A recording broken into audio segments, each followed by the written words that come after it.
Good evening, everyone, and welcome to another edition of the Drop Zone. Terry Miller, the Disc Golf Guy, here and ready to go. This is the Throw Pink USDGC nightly recap video. And tonight's going to be hopefully a little bit extra special and a lot of fun. I have the honor of being here along with my buddy Dave. We are at the party that's taking place out at the, well, let me think. The Brinsters are here. Avery Jenkins and his family are here. Nate Doss, Val Jenkins, and their family is here. And Simon Lizotte and his family are all here at this single house where we're currently at, using the basement studio area at the moment. And then there are dozens of people upstairs right now. Matt Schlebach and his famous cookouts are taking place. And so a lot of people upstairs right now enjoying way more food than we could possibly consume here tonight. I think some special beverages showed up. We got some birthdays, lots of good things going on. So what I'm going to do is I'm going to get things started, start recapping a little bit of what we saw today, and then as some of our players start to filter in, hopefully we can catch up and have some interviews with them. I want to interact with you on the chat. We can hopefully answer questions. We've got a few things that we'll go through today. We've got some interviews from earlier in the day that we caught up with some players, some caddies, and some other dignitaries within our sport. So I want to give you all of that insight that we were able to capture as well. But basically just have a good time with it, kind of recap where things are at as we are at the halfway point for the USDGC and the Throw Pink Women's Disc Golf Championship. That's all taking place here in Rock Hill. So hopefully you guys are hearing everything all right. Hopefully you guys are seeing everything. My face probably red, it always is, no matter what we do in terms of the light. That's just me being outside in the sunshine. So glad you guys are joining us. Maybe if you could, hit the like button and then maybe also hit the share button so that we can get more people. This is going to be very interactive if you guys want it to be, so that we can get questions answered, talk about topics and things that you guys want to hear about as we're doing the recap. Yeah, video is amazing. Thanks, Doc. We are very blessed that here at this house tonight, I think we're going to have incredible internet throughout the night. I want to thank our friends over at Slow Play. The plan was initially to potentially go there again tonight, but when this opportunity came out, we heard that there was a Schlebach style cookout with him and Gavin Babcock and everyone else grilling and doing what they were doing. We couldn't pass it up. Joey Tamale said that he helped organize it all. So one way or another, we're all here for it, and it should be a really good time. I also was informed that there's some 14 and 15-year-old barrel-aged beverages, imperial stouts even. So I don't know who thought that was a good idea, but this guy's here for it. So we'll see what happens. But thank you guys again for joining us, and it should be really exciting. Of course, lots of things to talk about. Some of the things that we talked about last night, just overall scores, leaderboards, things of that nature. We want to talk about the streak. Thanks to our friends over at Climo Disc, we're going to recognize whoever had the biggest birdie streaks in both divisions. We're also going to have giveaways that are related to whoever's here watching us live. We're going to find some way to give some action away as the new 5-time Mega Glow streak has been released, and going to continue to work with Dana and the Climo Disc line. I want to still hear from Climo himself. Hopefully we can catch up with him, get an interview tomorrow. With that, I'm going to jump over to the Throw Pink side of things, and I want to look at some of the scores, some of the shakeups that were taking place over there. And as we do that, I can bring up the Throw Pink Women's Disc Golf Championship and how things went this morning while they were out there on the course. Real quick, I want to recap that we saw as we're pulling up the scores, thanks to our friends over at PDJ Live. When they went out this morning, I should say, when we look at it, Missy Gannon was your leader, as I think I can handle this. Okay, excuse me. Missy Gannon was your leader. Anale Tugas Monaste was in second, and then tied for third was Silva Saarinen and Hannah Wynn. So that was going into today.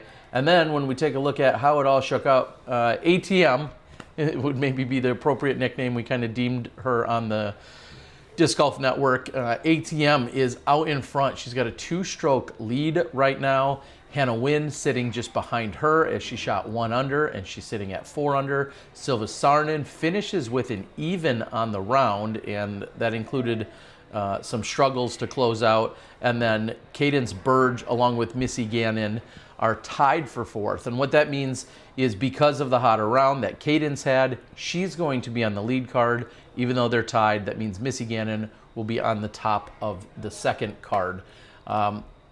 Let me, as I continue to look at this, I might even hear our first guest. But as we're looking at it, lots of problems throughout in terms of just like sprinkling in bogeys. I think that would be probably the main takeaway from today. And I think that's going to be a common theme throughout this entire weekend. And I'm going to say it on the FPO throw pink side, but I think it's going to be true on the MPO side.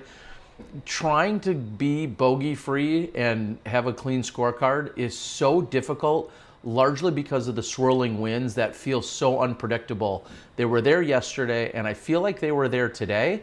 And as some of our players will tell you, for the throw pink players this morning, it was just that much chillier. So it was a little bit colder even today than it was yesterday, and I'm sure that factored in at some point or another.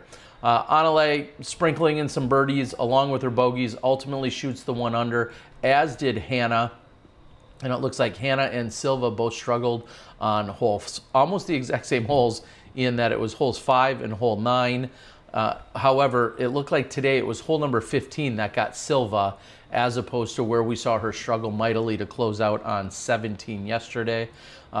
She picked up what was ultimately an 8, a quadruple bogey on the 15th, and I have to assume that's going to probably include a Miss Mando at some point. Yeah, a Miss Mando, and then just really struggled from there. And we know that green is so incredibly tight that you can be 15 feet away, and if you're on the short right side of the green of hole number 15, you can have absolutely no putt whatsoever. But when it was all said and done, she had 4 out of bounds, and then the Miss Mando as well on her scorecard, and just struggled, as you see, to really close out. I mean, to think that she had picked up 6 birdies through 13 holes and was sitting 4 under for the round, and then took the quadruple bogey and then finished with 3 consecutive pars. A very disappointing finish for Silva on the day, but still finds herself on the lead card. Cadence Burge making a little bit of a move. She also struggled mightily when you look at it. Think about how much better her round could have been when it was all said and done. On 16, she had a hazard. On 17, she went out of bounds, which led to the bogey. And then on 18, she went out of bounds. She still ended up parring from there. And then back on hole number 6, she went out of bounds. 0 for 3 from circle 2. Silva managed to go 1 for 4. Hannah Wynn went 0 for 5. And ATM went 3 for 10 from C2. So certainly jumping out in front of that, the rest of those competitors in terms of picking up a bunch of the C2 connections. Missy had a decent start, but got tripped up on hole 5 with a triple bogey, and then also a triple bogey on 17. So that's what led to her 6 stroke, excuse me, she shot 4 over. Yeah, struggled. Someone who didn't struggle today, Paige Pierce, off to a very hot start. When we're looking at ultimately at her scores, Paige Pierce was able to go 3 for 5 from circle 2. She had 2 hazards, a missed Mando, and an out of bounds, all on the back 9, but she still ultimately shot a 4 under. And I'm just going to go ahead and say it. We can look at some of the rest of the scores here. Paige Pierce with the streak of the day over at the Throw Pink event. We can scroll down. We can take a look at who put a few of them together, a couple back-to-back birdies. Chandler Ray, Kona Montgomery went 4 of 5, which is very impressive on holes 7 through 11. Scrolling up, Olivia had 3 in a row at one point, also had 3 in a row at another point. It's called, there's probably a name for it. We keep scrolling up. Silva Saarinen had 3 in a row at one point, getting holes 11 through 13. Hannah Wynn had a great start, getting 3 of 4. Again, very impressive. But Paige Pierce not only had back-to-back birdies on 2 and 3, but then ultimately went birdie, birdie, eagle, birdie, birdie. So she went 6 down in 5 holes.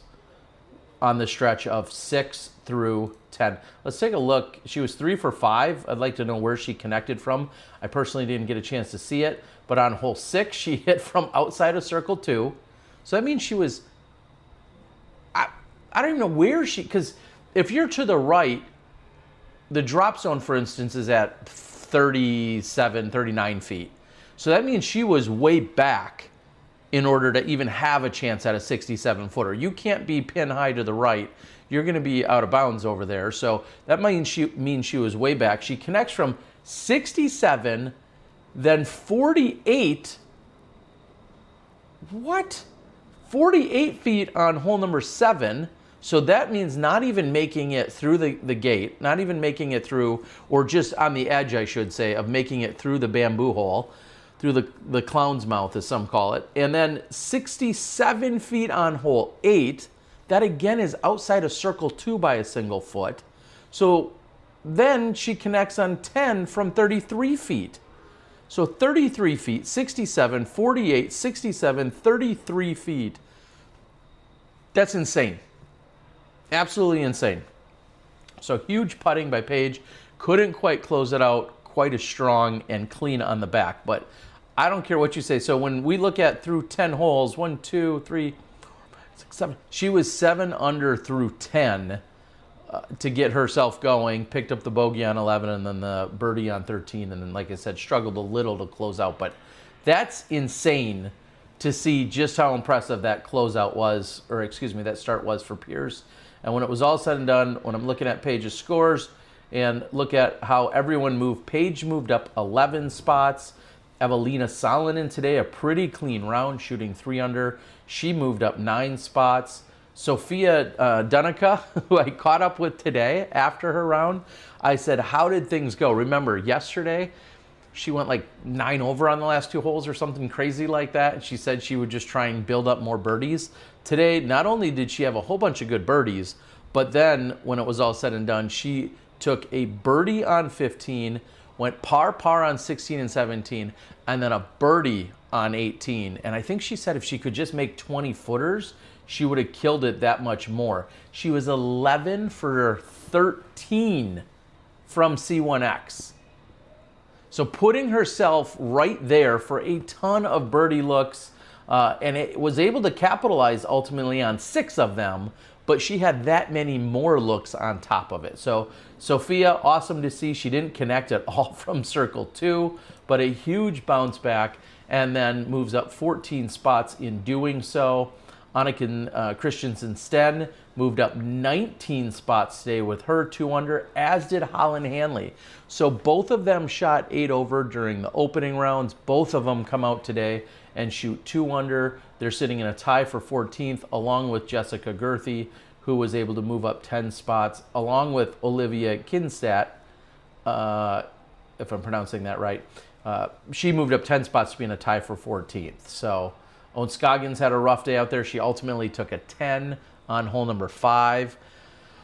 And that's sprinkled in a few more bogeys and whatnot throughout. But, man, just a 10 is so brutal for her out there on hole number 5. Kona Montgomery also had a really solid round in that she moved up 19 spots. She shot 11 over yesterday. Today comes back, shoots 11 strokes better, which is an even when it was all said and done. So congrats to her on a solid move in the right direction for her. It was also kind of cool because just as she was closing out and we were getting started with our round, her husband, Colton Montgomery, was in the card that I was helping with in terms of caddying with Nate Doss. And so he had said he had certainly a big smile. He was really happy that she had a great day out there and said that her day in round number 1 was pretty rough.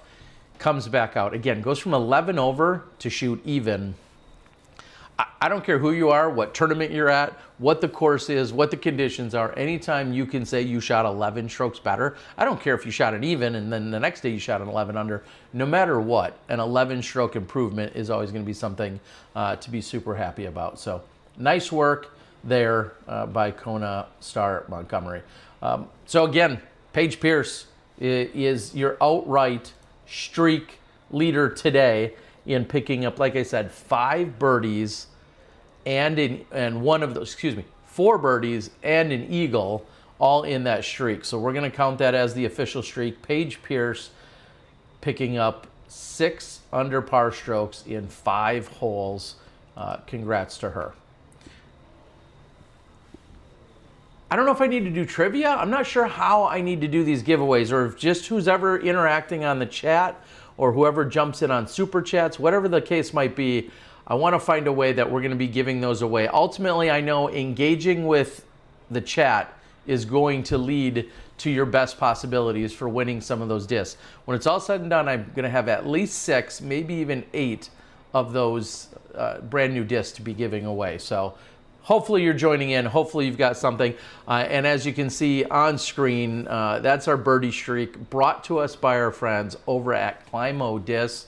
I've been working with Dana Vicich. He's been a huge supporter of Smashbox and our podcast there, and then also supporting this weekend's efforts. And like I said, before the end of the week, we're going to get a little Climo interview so that I can make sure to feed that into you guys as well, to be able to check in with him. So pretty cool to see, and a really good time out here. That's our birdie streak on the FPO side, aka the throw pink. I apologize. I keep calling it the FPO side. It's a separate event. It is the Throw Pink Women's Disc Golf Championship. As we all know, that's an argument for another day. All right, I'm going to take a quick look at some of the chat so I don't have to try and catch up with it all later. And any minute now, I would expect that Simon hopefully will be joining us. But I'm going to scroll down in the chat, see what you guys have to say.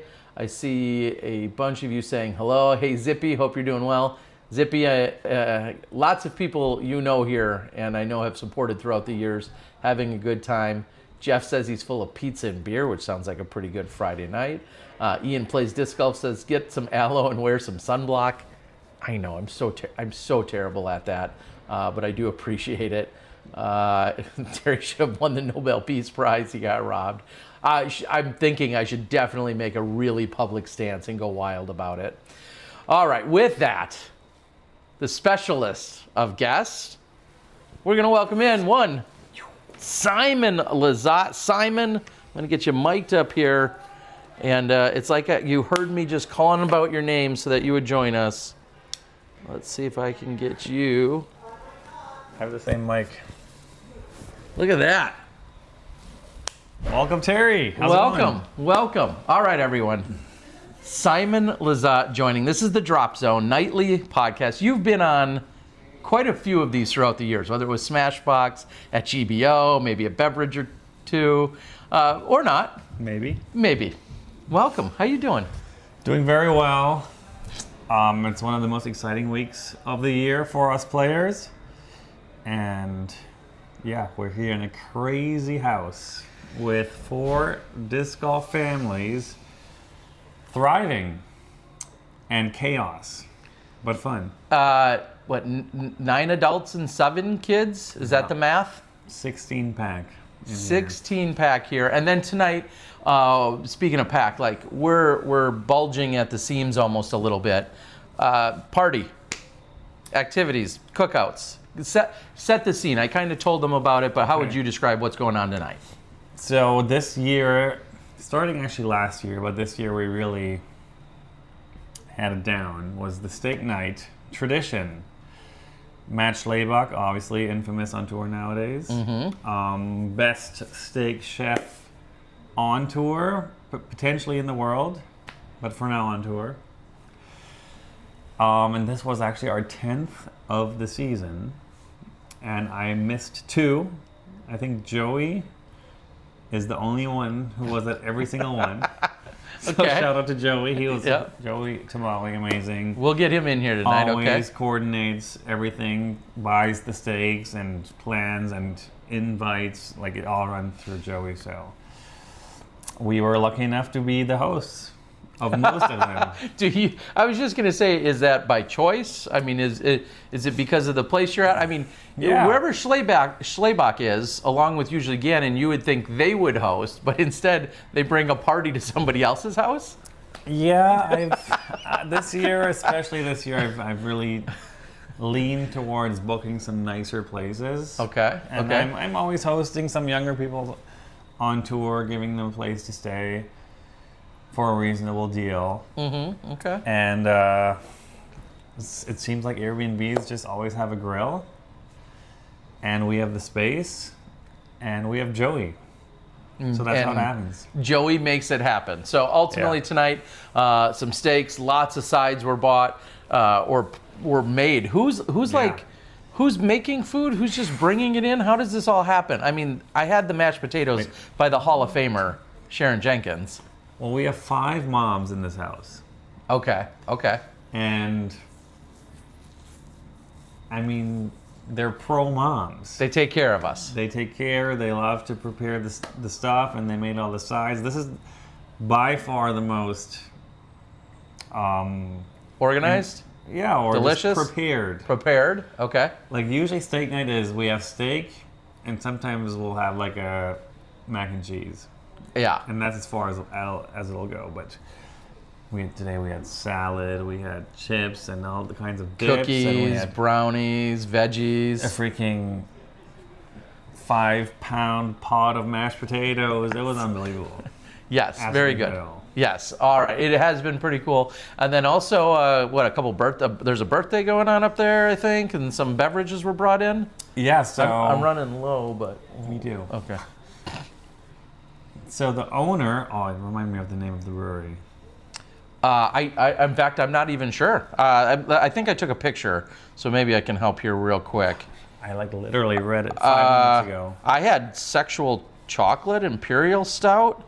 That was incredible, by the way. A 17-year-old bottle. Yeah. And he told me that they were one of the first ever craft breweries who infused chocolate into their beers. Wow.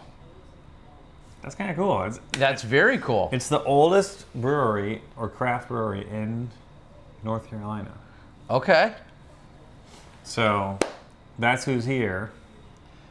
And it's his birthday, and he brought us a bunch of gifts. It's awesome. Yeah, I had a sip, and I'm excited for what's yet to come. But season's coming to a close. I mean, obviously, USDGC used to always mark that. Like, USDGC officially ended things. But now, of course, we got the Tour Championship. I guess the question is, are you ready to be done for the season? I'm so ready. Most players would probably tell you, even though, no, there's some crazy people on tour that just keep going, I think, through the off-season. All the youngsters. I've probably played, I want to put out a stat there that obviously I don't know if it's true, but I'm assuming it's true. I think I've thrown the least throws of anyone on tour this year. And I am still so ready to be done. I mean, the off-season is incredibly important, physically and mentally for me. And I think a lot of players would agree, but man, this year was a grind. I had Dustin with me all year, and we've been doing the YouTube grind, even almost more than the tournament grind. And at some points I just didn't even know what my priorities were anymore, like what my focus was on, if I'm a pro player, if I'm a YouTuber, or if I'm a full-time dad when I'm home. It just all became a blur. So man, I'm ready for the break. I'm glad I did it. It was fun. I know it's a little bit of a ways off in that you'll really February, March-ish, but like, what's a hard line for next year? Like, what have you learned that you're gonna for sure say, hey, come next February, if it's even February when you start, but come the start of next season, here's some things that I'm absolutely gonna apply in terms of where I'm setting a limit or how I'm gonna plan and schedule and organize? Well, I don't really know yet. So post-COVID, in 2022, I had my son. And that was the craziest disc golf year of my life, performance-wise, where I won 4 Pro Tour events somehow. Yes, you did. Still don't really believe how it happened, but it did. And the year after that, I was dealing a lot with elbow stuff.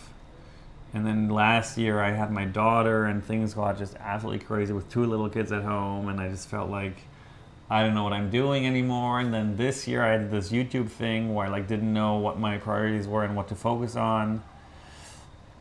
And next year, I think, is going to be the first year in like 4 years-ish that I'm really going to go out there and try to be the best player I can be again. Okay. So I think I'm going to tune it down ever so slightly on the amount of tournaments I'm playing. Okay. I'll still play a good chunk. Yeah. But I'll be a bit more selective on where I want to go and how many tournaments I'll play. But I won't put as much on my plate as I did in the past years. I mean, kids are slowly growing up and things are getting a bit easier at home with just kids starting preschool and sleeping through the night and all those things. Where for my wife, it's just not so tough when I'm gone. Yeah. Yeah. So yeah, What? next year, tune down the schedule a bit, focus on being a good disc golfer again, because that very clearly this year was not my priority. I still did okay, but man, these kids are getting good out there. It's tough to keep up if you're just not perfect.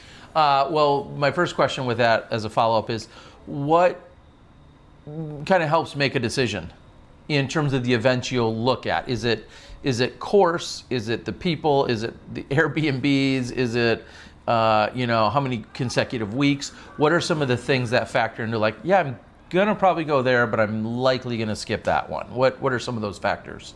It's one factor: convenience of travel. Okay. If Boston has a direct flight to anywhere near that course, Then you'll go. I'll be there. Okay, so it's really just about like, so your course doesn't even matter as much. No. You'll I go love play every any course. Yeah. Yeah, I've noticed definitely in my career that the course does not matter. My best tournament this year, do you know what my best 2 tournaments were? The 2 you would never guess. Waco. Okay, which is I got shorter second. and slightly more technical. Yeah. Yep. And Cascade Challenge. And Cascade, which is very technical. Yes. And wooded. So those were I got second in both. And those were my best 2 performances of the year, which you just wouldn't guess. No, because everyone's going to say, oh, well, Simon throws so far, and he's so capable of doing that. He must like wide open courses, and that's clearly Clearly disproven. not the case. Yeah. When switching maybe a little bit to priorities and or likes and dislikes, in the YouTube world, in the entertainment world of disc golf and YouTube, do you get tired? Do things get stale? Do you run out of ideas? Like what kind of has factored into where your YouTube career and how it kind of jumps around? Well, this year we took on a huge project.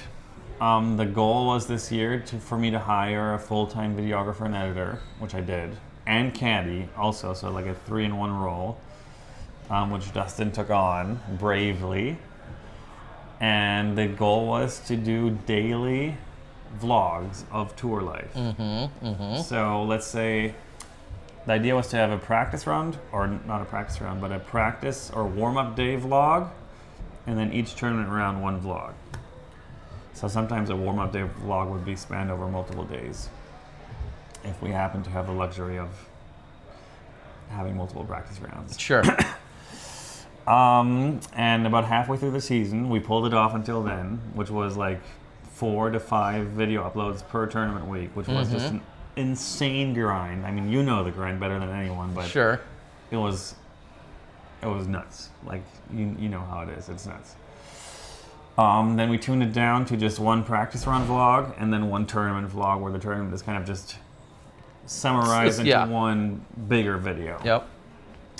Yeah, and then, man, after Europe, it was so much, and things were just getting a bit stale feeling-wise. Like the round recaps, and I was playing like just so unbelievably average. Like, I would literally average my rating like 4 tournaments in a row.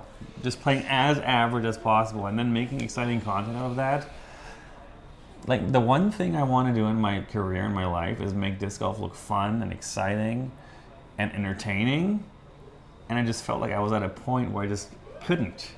I was like stuck playing average disc golf. The content felt like it was just kind of repeating itself in a cycle, where I couldn't like come up with fresh ideas or have a story to tell that was other than like, I'm okay at disc golf, I guess. But this went bad, and then this happened, and it kind of felt like just summarizing being mediocre, which was just lame. Which is funny. I'll real quickly say, like, your mediocre is still better than 99% of the people that play disc golf. Yeah. So that it's kind of interesting to hear that perspective, because you're used to seeing and playing with and being great. And then so when you have just like you say, a mediocre weekend or a mediocre round, it's just, I can see how that feels kind of odd. Yeah, I mean, it's averaging about 1039. Which, again, Which is 99% of this planet will never shoot a 1039 rated round in their life. Yes. And you're averaging that, but you know there's more. I mean, it's good enough for about 12th place. Yeah. These days. Yeah, which is that deflating at all? No, I think it's great. I just wish I would do better. But if I have so many other things on my plate, I just know it's not really realistic, because these kids play every day. And They do. They're obsessed with not making mistakes, and they just so often don't. What is it about the new generation of players right now? I know you say they play every day, but is there any like consistent string or a string of thought that you see throughout them, or trait maybe is a better word? Is there any trait that you see throughout a lot of our youngest players, the up and comers, or do they all just kind of still have their own things that they're excelling at and figuring it out? I mean, they all got to watch Paul and Ricky growing up. And I mean, it's like in every sport or in every thing where people just level up stuff, where then like something gets achieved that thought was not possible, and then 2 years later everyone can do it. Or Kind of like it's just a new normal. Yeah. And I I was going to think say that's kind of like what's figuring out happening. holes, right? Huh? Like figuring out holes. Like a couple of years ago, we thought, like when Steve Dodge introduced the new hole 9 right at Maple Hill, we were like, oh, really? Like, look how demanding this is. Next thing you know, there's more birdies and more birdies and more. Like, that seems like that just kind of keeps happening. Yeah, courses are getting harder and harder. But look at Ricky's round today. Like, Don't spoil it. I'm just kidding. I'm kidding. I don't think they can make this course much harder than it is right now. Plus the windy, cold conditions today. And Ricky was 14 under through 17 holes. It's just like, it doesn't matter anymore how hard the conditions are or how hard they make these courses. Like, almost every single tournament, there's a few times it doesn't happen, but almost every tournament I look at some of these scorecards and scores these players put up, and I'm just like, that is just too good. Well, and what I'll say to that is, I think this game has been beat. Well, and I think about what I saw today in watching Nate's round and caddying for Nate Doss, is seeing like good golf, and then to think like, what are these guys doing to get that easy birdie on hole 3, or getting the birdie on 2, which requires such an incredible shot. Yeah. But they're doing just that. They're figuring it out, and they're getting them. And it's like, there's a number of holes where maybe even people like yourself are like, yeah, par, I'm perfectly good with par here. But yet there's a lot of players that are like, par's not good enough, I need birdie. And they're going out and they're getting it. And it feels kind of deflating in some ways. Or maybe that's how you feel, like these kids just all aggressive all the time and getting it done. It's very impressive. I mean,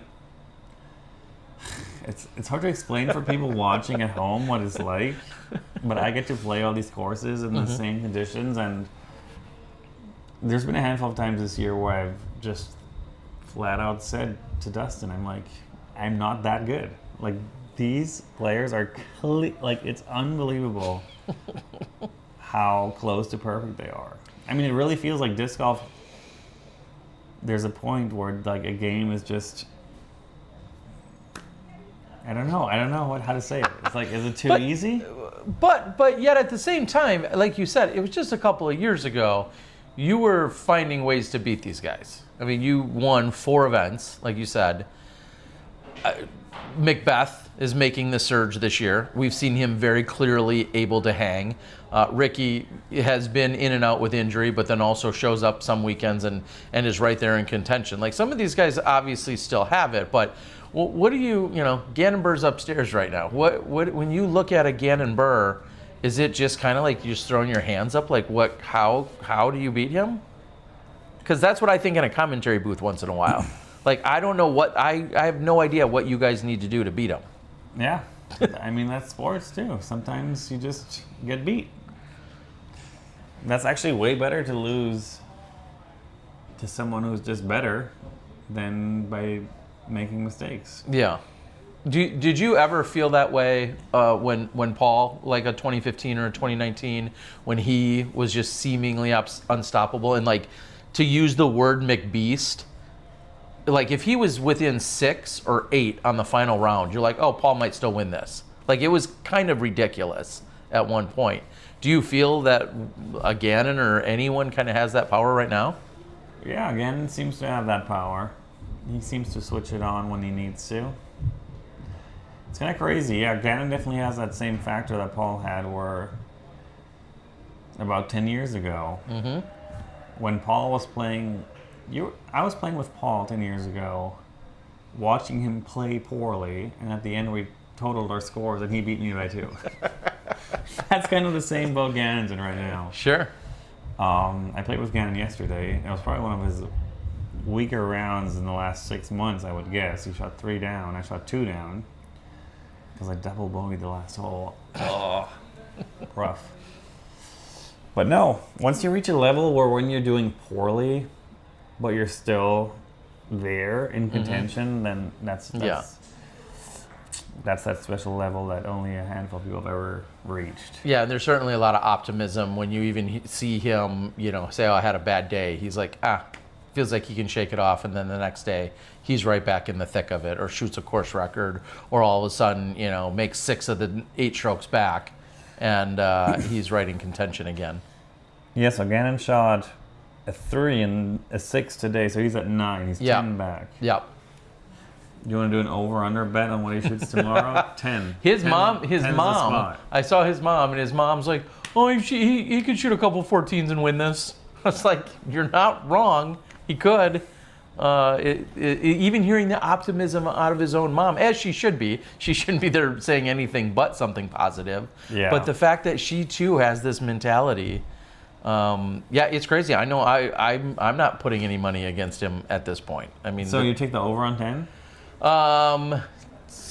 Tomorrow? That he'll shoot a 10 or better tomorrow? 10 or better. I would bet money he shoots a 10 or better tomorrow. I'll take the under. All right. Nice, maybe another tasty stout upstairs. We'll bet that. Those aren't our beers to bet, but we could have one of those as the wager. Are you going to be in Virginia? I'm not. I'm going to be in the booth in Bend commentating on the action in Virginia. So switching gears quickly, media role, or media, what you've been doing. I mean, do you ever have aspirations to be in a booth, in a commentary booth? I could see myself doing live of some sorts. I don't know if I like what Brian Earhart and Nate Perkins are doing, which is on the field stuff. Yep. Sometimes they're on the field. Sometimes I'm on the field. We all kind of switch. Yeah, that seems pretty fun to me. Okay. Like seeing the action live and still being getting called on and then doing interviews and like sometimes live commentary too. I could see that as something I could do. Post commentary. Nah. Never in my life will I touch that again. No. You've done some on my channel. I appreciate it. I've dabbled, but it's just is it like kind of boring now? Like, because you know what happened. I wouldn't say boring. I just think I'm just not cut out to like act like I don't know what's gonna happen. Sure. Yeah. This is not my style. True. You're a little bit more in the moment, a little bit more passionate with natural reactions. Ooh, we got a live taster? Yes, it looks like we might. Very special. We need to recognize again the brewery is Foothills Brewing. Foothills. Yes, Foothills Brewing. So what looks like might be a little treat coming our way here. I'll provide it. We'll recycle the glass. What do we have? Maybe I'll show that on camera. So this is a jump on camera here and just share quick with what you got. Introduce yourself, let everyone know. So my name is Josh Burr. I'm on Team Discmania. However, I'm also a sales rep for Foothills Brewing out of Winston-Salem, North Carolina. This is our 2017 Old Rabbit's Foot. So it is a bourbon barrel imperial stout aged on cocoa nibs and honey. Okay. And it's fantastic. So Old Rabbit's Foot was a collab back in the day from Old Hickory Brewing, Duck Rabbit Brewing, and us. We did it a long time ago. I think about, first time we did this beer was 16, 17 years ago. So this is the 2017. The last time, 2018 was the last time we made it. Unfortunately, Duck Rabbit doesn't exist anymore. Okay. However, it aged really well. Get a nice little honiness out of it. It's like very crispy. Terry, you're gonna like this beer. Yeah, it's good. Got a feeling about it. Yeah, it's very divine. Yeah, I can get on board with that. Delicious. Thank you. Yeah, absolutely. All right, Josh. Cheers. Appreciate it. Thank you guys buddy. so much. Happy birthday. Appreciate Today? Yeah, Today. His 10. birthday. Love it. All right. Yes, very tasty. Okay, so maybe a media roll at some point. Maybe. I mean, is that a long way out? Is that after playing? How many years you got on your contract yet? 6? 5? Well, this 20? is my third year with MVP. Only your third. Okay. So I have 7 to go. I'll have you made them their money back? I hope so. I don't know. They don't show you the books, huh? Okay. No, okay. they definitely don't. Well, you were, I believe it's fair to say, you were a significant investment. However, you're very entertaining, and clearly you move some plastic. Anything new in the world of MVP that you can share with us here that all the gyronauts need to know? Nothing I can think of really, but the week after Pro Tour Finals is Gyropalooza. Yep. I don't know if you've heard of that thing, but they had the mystery boxes last season with golden tickets. Mm-hmm. And everyone who pulled a golden ticket got an invite to like a warehouse / production manufacturer tour where they can see all the discs being made, and basically every single MVP team member is going to be there. I'm flying to Michigan to be there just to meet the fans, to like meet and greets and signings and all the good stuff. And there's going to be special releases and like a Pro-Am fun doubles event as well. So I'm looking forward to that. Excellent. And I believe our producer / superstar Dave from the Dyers Guild is going to be there. Oh, hell yeah. I know he's talking about being there. So is that like the 24th, 25th weekend? If it's the weekend after? I think it's on the 25th. Can I get a pass? Can I beg someone like you to get maybe access to get in there too? I would say there's a decent chance that would work. No peer pressure here. Live on the show and all. Yeah, if I'm around that weekend, that does sound like a really good time. How many disc golf warehouses have you toured? Enough? No. Not enough. You can never be to enough. I'm fortunate that I've been to RPMs in New Zealand, That's cool. which was a very small operation back in 2018. So Simon Feasey being at his house, which I'm sure you've been to. Yes, I have. Just an incredible place. But then Really also cool place. their very small warehouse at the time. I've been to Discraft. I've been to Innova, East and West. I haven't. I've been to Legacy, of course. Mm-hmm. But I have not been to MVP in any capacity, and I know they're obviously doing great stuff. So maybe if I could get on the special list. Yeah. The Simon. Absolutely. Can I be your +1? Yes. I'm going solo on that trip. Oh, So yeah. okay. So if you could just direct your jet to swing by Milwaukee to pick me up, Oh yeah.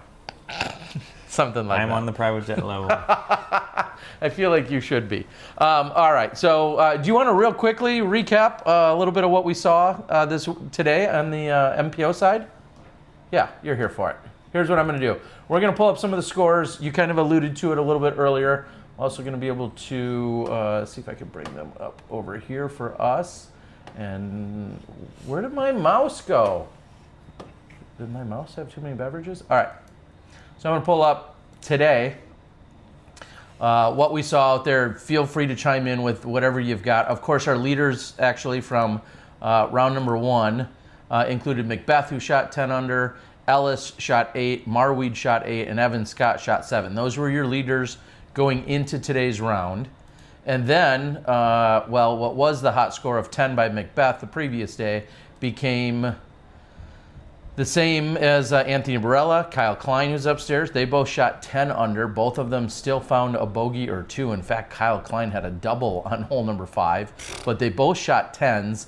And then Wysocki, 13 under, and bogeyed the last hole. At one point, he was 11 under through 11 holes because he parred hole 6 after, I believe, going out of bounds, and then parred hole 6, and then made the putt.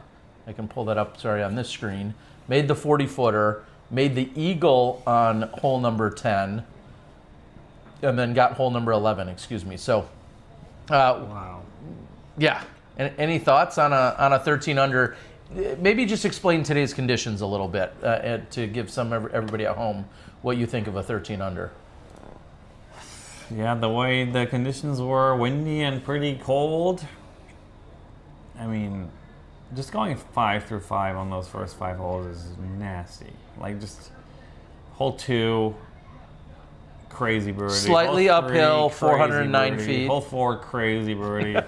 Hole 1 and 5 are the only ones where I would agree with that those are normal birdies. Sure. And then Yeah, I mean, all the birdies on this course, they're right there. Uh-huh. But the problem with this track is that a birdie and a bogey are about this far apart of each other on almost every single hole. Mm-hmm. And I mean, I looked at his stats too. His putting was out of this world. Look at his 5 out of 6 C2, 10 from 10 circle 1. Like, he was just making, I mean, basically every single chance he got. Yeah. We know Ricky can do that, obviously. Yeah, the eruption. I heard the eruption on hole 17. I was over on 18 hanging out, Big circle 2. and just a massive eruption. And I thought someone had aced, but it was Ricky converting from circle 2 to get the 55-footer. He hit from circle 2 on 16 where he went into the hazard, saved the par with a 43-footer. Just really an incredible day. So obviously a little bit of a stain at the end by taking the lone bogey on 18, but nonetheless pulls himself into a tie for the lead along with one Paul Macbeth. Macbeth, who shot a 10 under, follows it up with a 9 under. Yesterday went bogey free. Today has a single bogey out on the course, and ultimately, duh. What are you doing, Macbeth? Are you even trying? It's your kid's birthday. Even Do better. I parred that ball. Yeah. So on hole number 9, he goes out of bounds, ends up getting the bogey. He goes out of bounds again on 12, but still gets the par. 3 for 8 from circle 2, 7 for 8 from C1X. All around a pretty solid day out there, obviously, for him as well. I'm really stoked to have a Ricky Paul battle tomorrow. That's freaking awesome. Who would have? Sure, Luke Taylor is very happy that he gets to watch that tomorrow and be part of it. And then Anthony Barella. Well, AB's used to that. Sure, but I'm just saying, what a card, right? Very exciting to see. So one of the things we were looking at, and this became a no-brainer thanks to the round by Wysocki, but Climo Dis doing what we're calling the streak, and we're going to have a giveaway, all relative to that because we're looking for who put together the largest streak of birdies, and we're including eagles as well. So when it was Ricky today with a 5-pack and then another 5-pack, he outdoes himself by getting the eagle on 10. So technically going 6 under in 5 holes. There's 6. And then Kyle Klein got 6. But Gannon Burr, 1, 2, 3, 4, 5, 6, 7. Gannon Burr, when it was all said and done today, gets 7 in a row. Oh. Yeah, how crazy is that? Yeah, sorry, I'm pulling up in 2 spots for us. But yeah, Gannon gets 7 in a row, which included, ultimately, was 8 out of 9 at one point. So Gannon Burr goes ahead and gets 7, and he's going to take the streak. Yeah, nobody else can hang with that. What should we drill down on some Simon Lizotte stats? Yeah. Let's see if we can pull those up and take a look at what we're seeing. I'm in 20th. We're going to put you in 20th. 19th, actually. Tied for 19th, up 6 spots. Yeah. Yeah, it was a really weird round one where I was throwing really good shots, but just kind of not making the putts I had to make, and sometimes just being just ever so slightly on the wrong side of the OB line. I mean, round one, I shot 2 under, and I think I was about a foot away from shooting 10 under. Yeah, But I because you think had a lot of 1, 2, players- 3, 4, 5, 6 OBs and a hazard. Yeah, it was rough. But a lot of those were good shots, trust me. Famous words at Winthrop. Yeah, a lot Correct. of those were good. You know, when it would And be look at my putting. Yeah. 2, 2, 2, 2, Yeah, 2. Like, yeah. just not good. Yeah. Struggled a Today little I bit. threw, it felt like much worse shots, but I ended up getting up a much better score at 5 down. So I'm shooting okay. Yeah, yeah. I'm probably averaging exactly my rating, just like I did the last 8 tournaments in a row. So just mid, as the kids say. I mean, I'm in 19th. I'm 10 back. How do you feel Conditions about might being be 10 back? controversial next Yes. couple days. Yes. Controversial is the wrong word. They could be unpredictable. Yeah, a little breezy, a little rainy, a little cold. Yes, and I think we're going to catch up with the PDGA in regard to that in a minute. We can talk about that, but yeah, we'll see what's going to happen because it was windy, but almost perfect temperature round one Thursday. Today, Yeah. windy, but much chillier. Is that a fair statement? Fair. Yeah. And real quick, before I let you go, we're going to take a look at your card tomorrow. Maybe you can give us some predictions. I'm going to pull up round 3, click on the cards tab, and we see that tomorrow you're going off at 2:30. You're with Maury Villman, Ty Love, yourself, and 2-time world champ, 3-time major winner, Isaac Robinson. That's some good throwers. Give us some insight. What should we expect? Villman, Ty Love, and Isaac Robinson, along with yourself.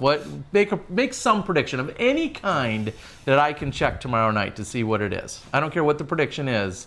Just make one that's going to come true. We're all going to shoot under par. Okay. I mean, that is a good one, Yeah. but there's going to be challenge to that. And one more, we're going to have at least 1 star frame. Ooh, that I like. That's bold. One Those star are my for. two Do you want to pick predictions. the hole? I'll pick 2 holes. Hole 1 Ooh, that's a great start. and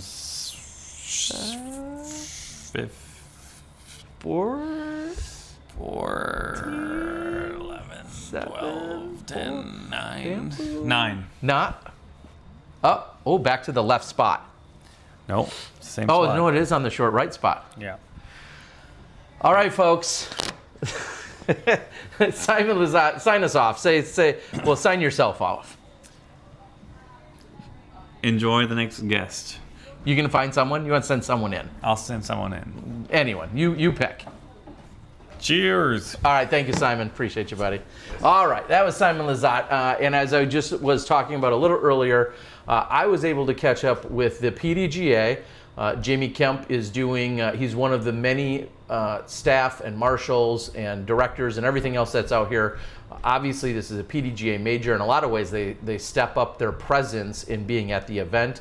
One of the really unique things, before we cut to him, one of the unique things about this event that I love seeing is on a number of holes, not every hole, but on a number of very crucial and specific holes out here, just like we saw a couple weeks ago at MVP, they are designating that the spotters on those holes are also an official. And what their call is the official call for the group. Now, mind you, this is really important that so many times there are spotters on a hole, the group ultimately, walks up to a spot or walks up to a decision to make, and the group can overrule whatever the spotter says. The group can say, hey, here's what we think happened, and here's how we're going to play it, and they make that decision within the group. And that's the rules by default, right? Except for in a few specific instances where a tournament will have officials at those holes as spotters, and they deem them an official for that hole. We saw that at MVP, namely hole 5 and hole 14, which is great because then the players who are 400 and some feet away on hole 14 aren't trying to make a decision. Did it do this? Did it do that? We couldn't tell. Maybe. Then people throw around incorrectly. Benefit of the doubt. Benefit goes to the player. People start incorrectly. That's my internet voice for you. Start throwing all that around. Most of the time they're wrong when they're doing that. So it's just taking some of those very crucial calls out of the hands of the players that might be hundreds of feet away, and they're specifically designating, that the spotter makes those calls, and what the spotter says stands. Now, again, when you go out to 99.9% of the tournaments you play, it won't be the case in what they're doing here. So always just make sure you know what you're playing to. But this week, I love seeing it that on a few crucial OB holes that it is designated the spotter who's going to be closest. Hopefully they're always going to get it right as best as they can. I don't think the groups always get it right anyway, but the spotters are doing that, and they're doing that on a number of holes out here. So I wanted to make that. Maybe they beat that to death or didn't in the inside the Disc Golf Network's live broadcast. I haven't had a chance to listen to a single minute of it, and I quite frankly won't have a chance to do so because I'm out there, but I do want to make that distinction very clear. Earl says my wife's a spotter, which is awesome. Thank you to her for doing the work. And again, some holes, the spotter may be there just to kind of give an indication. Like I was going to say maybe hole 7 might be one of those where they could get overruled. I'm not sure. I don't want to guess, but I know there's a number of holes where the spotter is the official in this case. Sorry, Doc Zen, you asked earlier a question for Simon. If he shows up or pops back in, I can maybe ask that. I didn't see it at the time, but sorry I missed your question. Anyway, earlier today, I caught up with Jamie Kemp from the PDGA, talked about how things are going. Here's what Jamie had to say and let us know. Catching up with Jamie Kemp, a PDGA Marshal, tournament, logistics manager. I don't know, you're doing everything. Yeah. We're almost halfway through the tournament. So I'll just say from a PDGA, from a rules, Marshal perspective, how are things going here at USDGC? It's been great. It's been fun to be here. This is only my second United States Disc Golf Championship. So looking back from the previous year, I think we're doing a really good job. A lot of folks are happy. Quite a few fans for a Friday. Looking forward to Saturday and Sunday, potentially seeing more numbers. But as far as rules go, the play, we're really happy with how play has been over the last 2 days, and we're looking forward to a really exciting finish on Sunday. I hate to ask, but Gannonbur's mom just a moment ago said there's a potential for weather. I'm guessing you guys either are aware of it and or coming up with contingency plans or keeping an eye on it. What do you know about 48 hours before this tournament wraps up? Yeah, so we are monitoring the weather for the next couple of days. From what we've seen is that later in the day tomorrow, we have some potential thunderstorms rolling through, and then into Sunday. Obviously, we know that that's going to affect play. So some of our contingency plans do include keeping tee times the same. Even with us having a cut, I think the players do enjoy kind of the consistency with our tee times. So we are planning on getting all the players through the course on Sunday, and we're looking forward to a very exciting, potentially wet finish, but yeah, it's going to be fun. All right, last question. Speaking of wet, yeah, when you're out here playing, what's the highest score you took? Highest score I took, I don't like to admit it, but it was a 10 on hole 5. Oh. Which is not terrible. Was that before you got to the green, or you're saying 10 total? 10 total throws. Okay, that was for the whole hole. So yeah. All right. That's Jamie with the 10 spot. Let's get back to the action. Thank you so much to Jamie for catching up with me. Like most of my interviews, super happy just to, kind of catch him off guard, randomly walk up to him and say, hey, I'm looking for a little bit of info and insight. So really appreciate it. Jamie, and what a great time, actually, just to recognize and thank everybody. I know there are usually hundreds of volunteers that help make this event possible, so thank you to all the volunteers.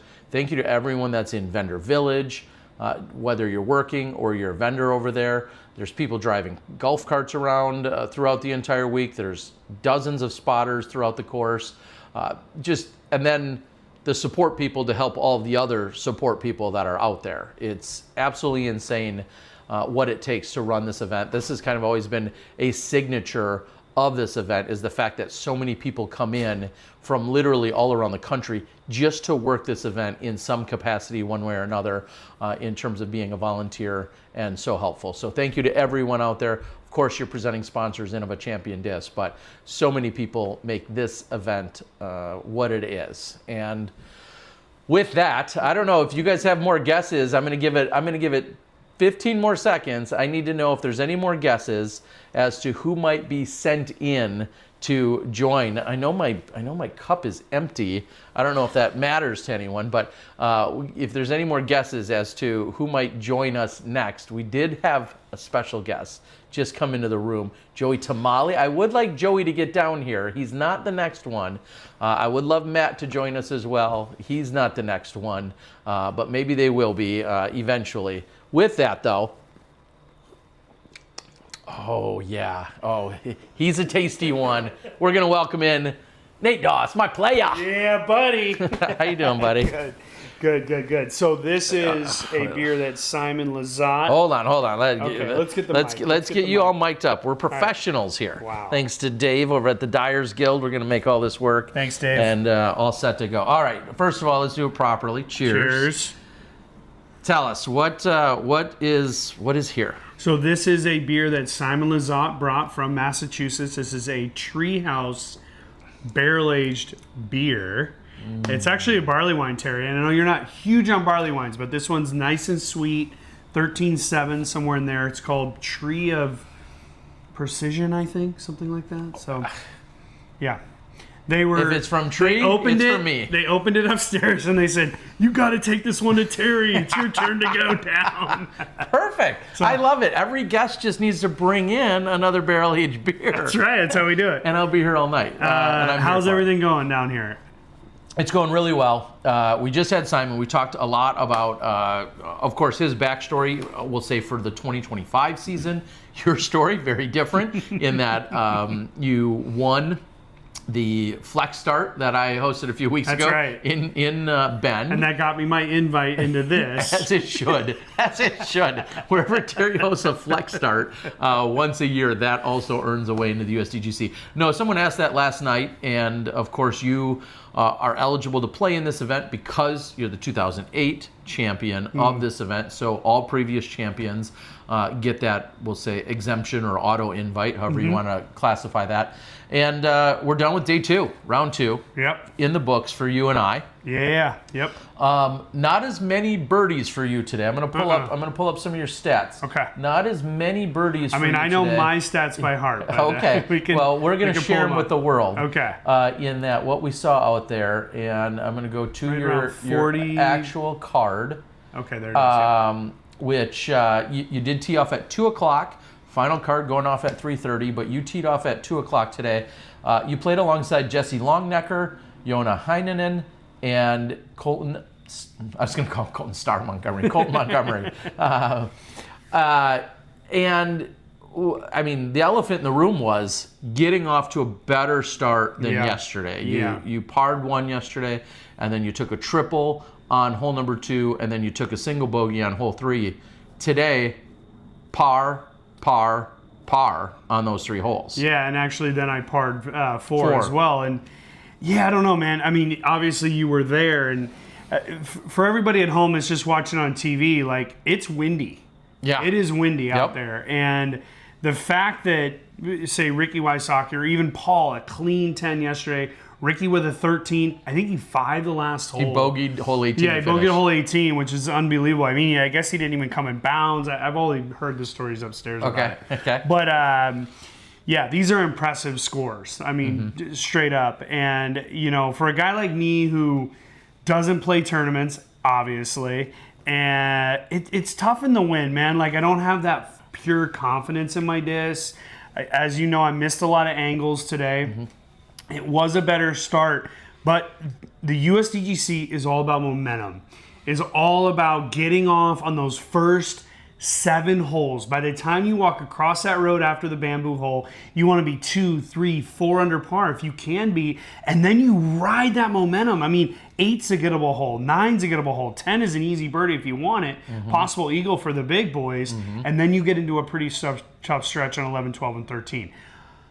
If you don't get that momentum, it's hard to play from behind the 8 ball here. Honestly, you look at my card, I was a little bit proud of what we were able to do on the back 9. The only hole that I'm disappointed in is hole 11. Threw a decent tee shot. It was way out there. We had 360 in, threw the forehand, shanked it into the tree, kicked into the hazard, and then was unable to get up and down from there. And you just can't do that stuff. That's just, I use the term rookie mistake for lack of a better term, but it's just the fact that I just don't play regularly. I'm not confident in my 150-foot up shot. That's why I keep going to this little chippy forehand. But at the end of the day, it's an honor to be here. I was driving home today, and I was just saying, man, this is the best it can be, is to have something to do, have something you love. Tomorrow I have a great opportunity to play for what me is the tournament, getting into the final day, making the cut. I'm right on the cut line. I'm actually 1 stroke behind the cut line, but I think it's just good. Like, had I played worse yesterday or worse today, and it was almost an impossibility to play on Sunday, tomorrow would be a little bit more of a swan song. Yeah, sure. But tomorrow we can go to that first tee with really something to play for. So I feel like that's honestly almost a gift. Yeah, in a way. Yeah, I mean, the fact that you came out ultimately with a 1 under in the opening round put you right at that tied for 30th place. Yep. You battled a little bit back and forth today, and then finished 2 over par. Another great birdie on 18 to finish. Yeah, exactly. Right. The fact that you're 2 for 2 on hole 18, I think, is incredible, because I still look at that as probably one of. I'm not out here playing, and never was competitive on this course, clearly, but hole 18 is probably my least favorite hole to play on this course. Yeah. Even if you're in the perfect position, I don't care where you are, you pick where you drop your mini on the 18th, and then have to throw that second shot. It's that second shot that's so daunting. You're always going to have some kind of an incline. You have to worry about the wind is doing. Is it coming off the lake? The OB is brought in so tight on both the right and left sides. People have no idea. It's one of the few holes in the entire sport where I'm like, until you've been here and watched or even tried to play 18, because you guys make it look easy from time to time, right? At times, yeah. Today, the last 2 rounds you did, and some of our top players this weekend will make 18 look easy. You just throw it out in the fairway and then you throw another good second shot. There's so many factors at play there. Oh, man, 18... Yeah, and again, it's hard to see on camera, or maybe it isn't, but there's what we've always dubbed God's thumbprint. It's this slope of the hill, and there's this one thumb-sized flat spot that is actually the drop zone if you miss the mandatory. Yep. But if you can throw to that, and Ken Climo always told me this, dude, if you can get to that, getting a birdie there is so much easier because it's the one flat spot on an otherwise completely sloped fairway. Yeah. Today we got to it. Yesterday we were a little bit left of it. Still got up and down for the birdie. But now everything has been grown out. And it's just impossible to tell exactly where that disc needs to break. And it's all back uphill there. I mean, we saw Heinonen today, who was on the right side OB line. I mean, it's just hard to bend one and get it to break perfectly. And so it's a tough hole. I enjoy playing 18. It's not my least favorite hole. It's in fact, it's one of my top holes, just because, as a player who has won the tournament, and as a commentator, I mean, just commentating that hole, playing that hole, really the last couple of holes, I mean, if you're the champion of this tournament, I mean, you earn it. Yeah, you truly earn it. You got to get on that island, and you got to make a good shot on 18. Even the layup to play for par on 18 is tough. Exactly, and that's one of the reasons why I've always thought it was so tough, because it's no matter where you are, unless you're able to literally chip, 150 feet at a time, and maybe if you're awarded that many strokes, that's one way to do it. Real quick, just to look at some of the stats. Hole 12 played as the most difficult hole on the course today, averaging .46 over par. Okay. And then hole 18, for good reason I hate it, hole 18 was the second most difficult hole on the course, averaged .37 over par. And there's 24% birdies, 16% of people had double bogey or worse. But it's so difficult when it's all said and done out there. So 12, 18, hole 5, we saw some big numbers, and then hole 11, which, after you put yourself in good position, ultimately went on to double. So and look at that. I mean, if you look at it, and I'm pointing at the screen, but if you look at these numbers, I mean, of these most challenging holes, you have 5, 3, 9, 2, and 4. We're talking some of the most challenging holes are on the front 9. Yep. And that's what I talk about, that momentum. I mean, we were walking up to 17, and I think Longnecker was looking at his scorecard, and he's like, look, Rick's 11 through 11. Mm-hmm. And he actually had parred 6, but probably from the drop zone, made a putt from the drop zone, I'm assuming. Did. And then eagled 10. Like, to start like that, it is only... that is ideal. Yeah, 5, I mean, obviously, that's like a kind of a redundant statement, but just to get off to a good start on some of the most challenging holes in the course, because when you turn and play 14, 15, 16, those are actually really gettable because the tailwind on 14 and everything like that. I mean, look, let's just talk about Ricky. I mean, two rounds in, guys got a chance to win a tournament. We want to see Ricky win. I think as fans, we want to see the streak continue. And, the guy has not won a major since 2017. Yeah, and he's literally one of the GOATs. Yeah. So, I mean, what a great round today. What a top 3, right? Rick, Paul, A.B.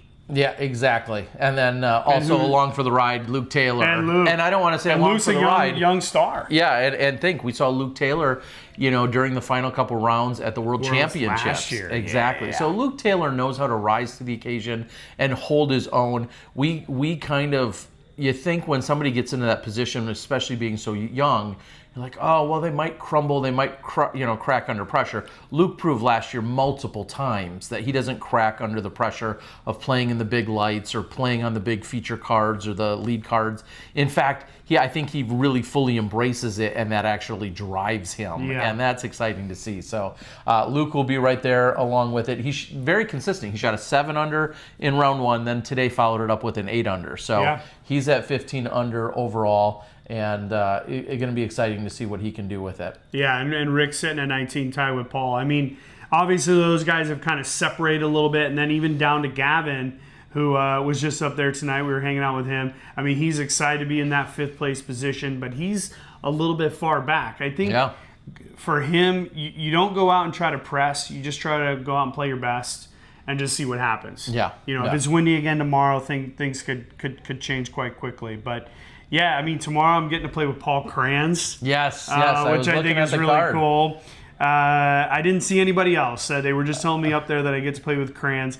And it's just funny because we were commentating on Kranz so much over the last couple of weeks. Yeah. His good play at GMC and MVP. It's been impressive. Well, your card tomorrow is going to include, as you just said, Paul Kranz, Ryan Mon, and Drew Gibson. So, no, is it Drew or is it? It is Drew. Drew's at 110. Okay, yeah. Along with yourself, Ryan Mon, and Paul Kranz. Yeah, so Drew, Kranz, Mon.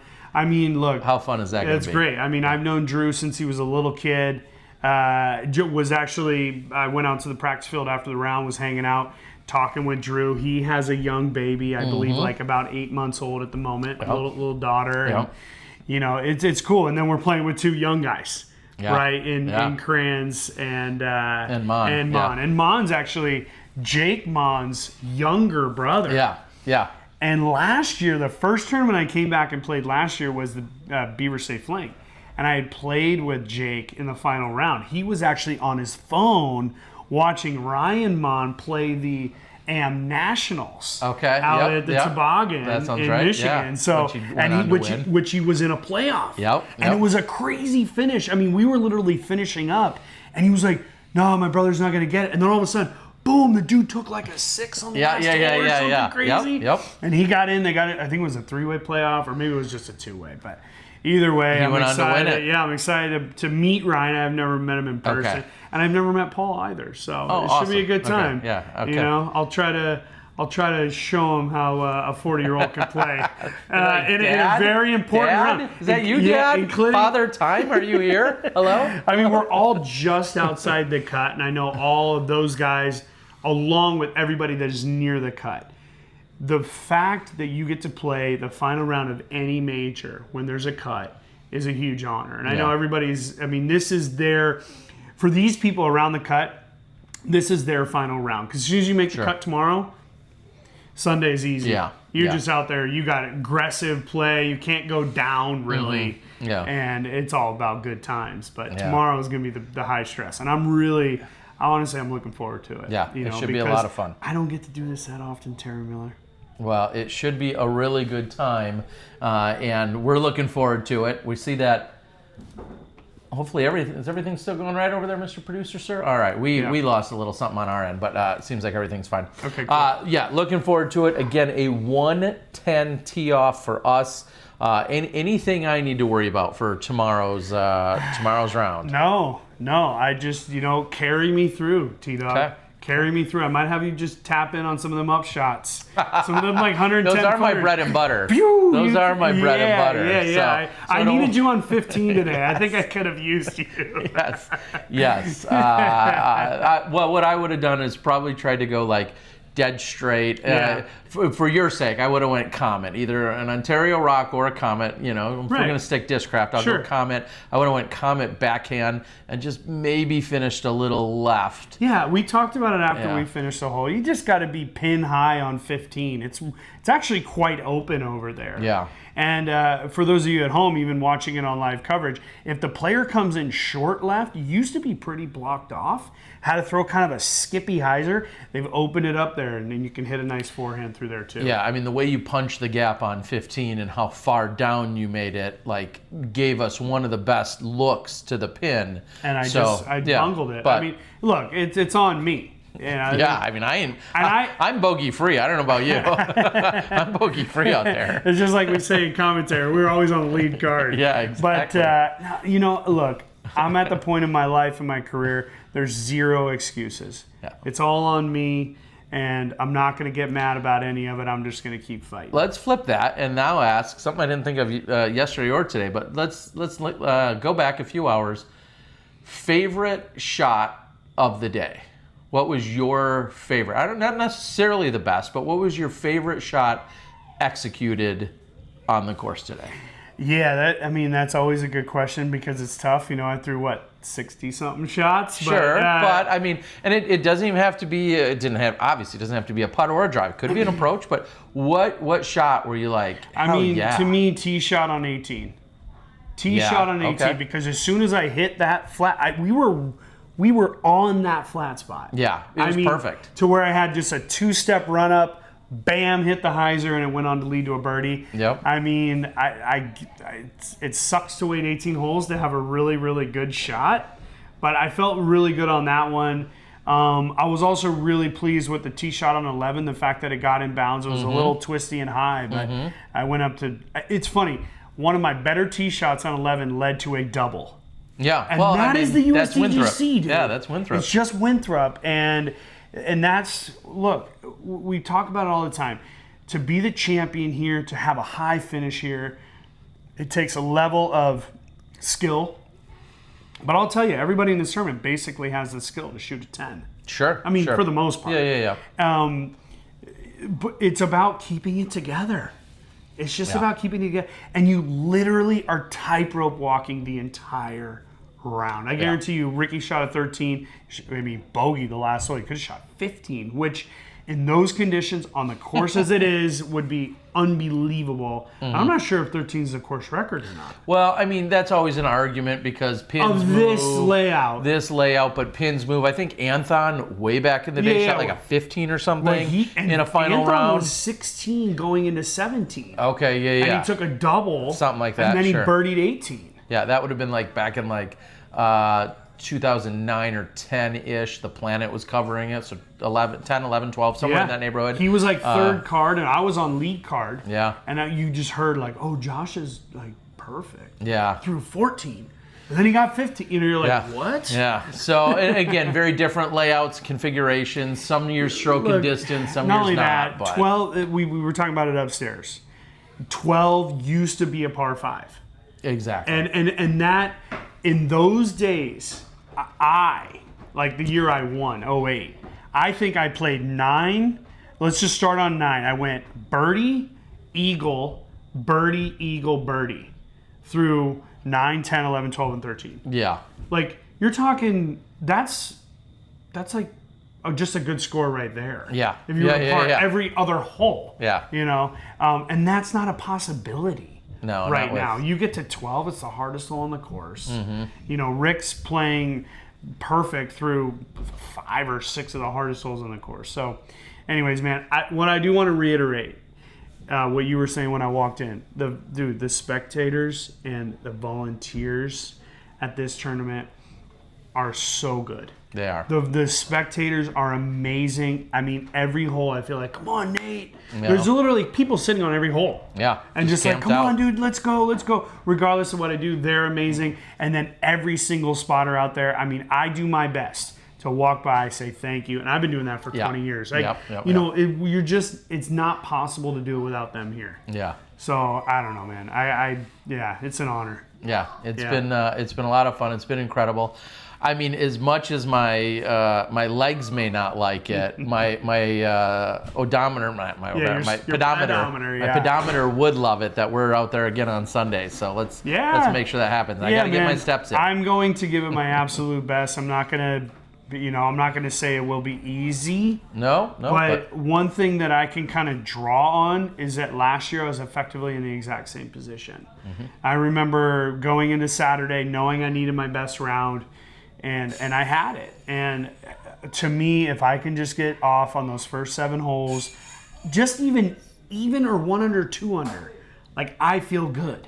Because I feel good on those other holes. I know 11 and 12 are tough, but I mean, I feel like I can make it happen. So we're going to do it. We're going to do it. All right. I love it. Well, thank you for the updates. A couple of things then before Nate gets out of here. One, we're going to have an update from another caddy. I mean, he's not as good looking, but we're going to keep the Caddy Chronicles going, and that soon we're going to be able to play what Zach Melton has to say. Nice. So that's coming up next. And then my only favor to you, besides a refill, send at least one more person down here. With a beer. Well, yeah, okay, with a beer. I'll give you the cup. That's how I can convince them. Yeah, there you go. You need to take this. No, but if you could, send somebody else down, and maybe or maybe not, it'll be our final guest of the night. But thank you so much for joining. Looking forward. I'll be out at the course around noon tomorrow. I expect you'll be showing up right around that time as well. Oh, yeah. Does that sound about right? We'll get there a little earlier. All right, buddy. All right, appreciate everybody. That's Nate Doss. Thanks, man. All See you, right, buddy. I'll send See something down. ya. All right. So while he goes and does that, as I just said, we've got a check-in with none other than Zach Melton. It was after his round, and I figured, hey, let's keep the Caddy Chronicles rolling. Here's Zach Melton after round 2. Caddy Chronicles Part 2 with Zach Melton, the professional. Man, I'm an amateur caddy. Okay, anyway. Give us the update. How did day 2 go with Calvin? Okay. With Calvin today, he shot 8 under, which sounds like a good score, but he was, I believe, 9 under through 12. He was cooking. He was playing good. Missed a couple putts, but then on the back 9, just kind of lost the feel on the putting green. Ended up missing, I think, 3 or 4 more, and then he bogeyed 18 going OB on his second shot. He was 9 down going to that hole. I think he had birdie putts on 13, 14, 15, missed them all. Just kind of all over the basket, said he just didn't have the feel. But ended up shooting 8 down, so he moved up. I think he's on chase card, but still in a good spot, but he was cooking. So it was kind of weird to see him cool off like that. And all that makes me think is what did you do wrong? Yeah, it's right. Like when he's cooking, and you should just be like handing him utensils, like yes, chef. Right. Here it is. I got my apron on. We're ready to go. Let's keep these plates moving. Yeah. And you're just like, oh no, let's trip on this freezer instead. And run into it. Pro tip number 1: it's never your fault ever. Okay. So it was my bad. Okay. It was my bad. I think I chose the wrong disc a couple times. Maybe I was walking a little slow. You know, maybe like heard me fart and I crop dust him. He smelled it, threw him off a little bit. I don't know. You know, like, but it's definitely my fault. Definitely my fault. Yeah, I mean, so I gotta be better tomorrow. Gotta be better. Gotta finish strong. Okay. All right. Any difference with conditions? Anything that you want to let me know? I go off a little earlier than you tomorrow. Right. Doss didn't quite have the round he did yesterday. So, Yeah. Any pro tips for me when we go out tomorrow? Okay, so I went out before. Moving day. I went out before you. I was with the FPO card. Okay. Then you go out, and then I go back out. Okay. Yeah, Again, so you're a I'm- better caddy than me. Exactly, We don't need to. Everybody knows this. I think the conditions were probably just colder for the early cards Okay. and for your card. So bundle up, maybe bring some hand warmers for Nate. Yep.